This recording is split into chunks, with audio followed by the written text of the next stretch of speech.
অনেকেই ওয়েবসাইটটাকে গুরুত্ব দেন না। মনে করেন যে না আমার ওয়েবসাইট কোনো প্রয়োজন নাই। পেজ তো আছে। আসলে পেজ তো আছে, এটা তো আপনি আরেকজনের উপরে ডিপেন্ডেন্ট হয়ে আছেন, ফেসবুকের উপরে।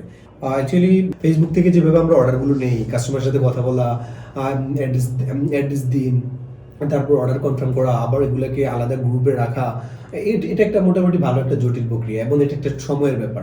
দেখা যাচ্ছে আমার যদি 10টা অর্ডার হয় সেই ক্ষেত্রে তাও এগুলো মোটামুটি মেনটেন করা যায়। কিন্তু যখন এর বেশি অর্ডার হবে বা বেশি অর্ডার হচ্ছে দেখছি, তখন হচ্ছে চিন্তা করলাম যে না আমার ওয়েবসাইট এখন লাগবে। সাথে আরেকটা বিষয় হচ্ছে যে আমরা ফেসবুকে বিজনেস করি, শুধুমাত্র ফেসবুক পেজ কিন্তু যে কোনো সময় হচ্ছে আমার রেস্ট্রিক্টেড হয়ে যেতে পারে। যে কোনো সময় আমার কোনো দোষে বা হচ্ছে আমার সাথে কেউ শত্রুতা করে, হয় না এরকম? অনেক বড় বড় সেলিব্রিটি বা হচ্ছে ভালো ভালো পেজগুলো হচ্ছে হয়ে যায়, হ্যাক হয়ে যায়, হোয়াটএভার, যে কোনো একটা প্রবলেম হয়ে যায়। তো এই প্রবলেমগুলো থেকে বাঁচতে কিন্তু একটা ওয়েবসাইট খুবই জরুরি। যেখানে হচ্ছে আপনার ফেসবুক পেজটা যদি সাময়িকভাবে বা পার্মানেন্টলি চলেও যায়, আপনার কিন্তু কাস্টমাররা জানে যে আপনার ওয়েবসাইট আছে, যে আপনি হচ্ছে এখানে আসলে আপনার প্রোডাক্টগুলো সে দেখতে পারেন, পারচেস করতে পারবেন। দেন হচ্ছে আপনি কিন্তু ফেসবুক পেজ চাইলে একাধিকবার করতে পারেন, আবার নতুন করে ক্রিয়েট করতে পারেন।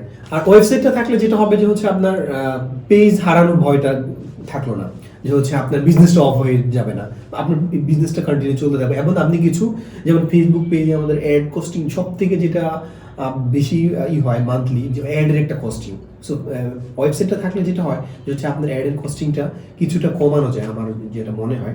অ্যান্ড হচ্ছে আরেকটা বিষয়, পেজে হচ্ছে যেভাবে অর্ডারগুলো অর্গানাইজ করা হয় বা হচ্ছে যেভাবে অর্ডারগুলো নেওয়া হয় বা কনফার্ম করা হয়, ওয়েবসাইটে তো সেটা আরও অনেক ইজি, আর কারবারে তো আরও অনেক বেশি ইজি।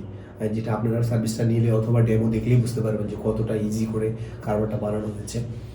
সেই সাথে হচ্ছে অনেক সময় যে হচ্ছে আপনি অ্যাড দিয়ে হচ্ছে সেল করি আমরা পেজে, কিন্তু ওয়েবসাইটের ক্ষেত্রে যে আপনার প্রোডাক্টটা সবগুলো শোকেস করা আছে, ওখানে প্রেজেন্টেশন করা আছে, জাস্ট অ্যাড ছাড়াও যে কাস্টমার আপনার ওয়েবসাইটে পেলো, আপনার ওয়েবসাইটে হচ্ছে মার্কেটিং করে সে অনায়াসে পারচেস করতে পারছে এখানে। এবং অ্যাড যদি অফও থাকে সে কিন্তু তারপরও এখান থেকে পারচেস করতে পারছে এবং নতুন প্রোডাক্টগুলো সব একসাথে দেখতে পাচ্ছে ওয়েবসাইট। এই জন্য হচ্ছে ওয়েবসাইটের আসলে গুরুত্বটা অনেক বেশি। অনেকেই ওয়েবসাইটটাকে গুরুত্ব দেন না। মনে করেন যে না আমার ওয়েবসাইট কোনো প্রয়োজন নাই, পেজ তো আছে। আসলে পেজ তো আছে, এটা তো আপনি আরেকজনের উপরে ডিপেন্ডেন্ট হয়ে আছেন, ফেসবুকের উপরে। ফেসবুকটা যদি আপনার ভুলের কারণে বা হচ্ছে শত্রুতা করে যদি কেউ আপনার রিপোর্ট করে বা হচ্ছে পেজটা রেস্ট্রিক্টেড হয়ে যায়, তখন কিন্তু পুরো বিজনেসটা অফ হয়ে যাবে। সো অবশ্যই ওয়েবসাইটটা আমাদের সবারই থাকা উচিত। ছোট প্রতিষ্ঠান হলে আপনি ছোট পরিসরে, বড় হলে বড় পরিসরে।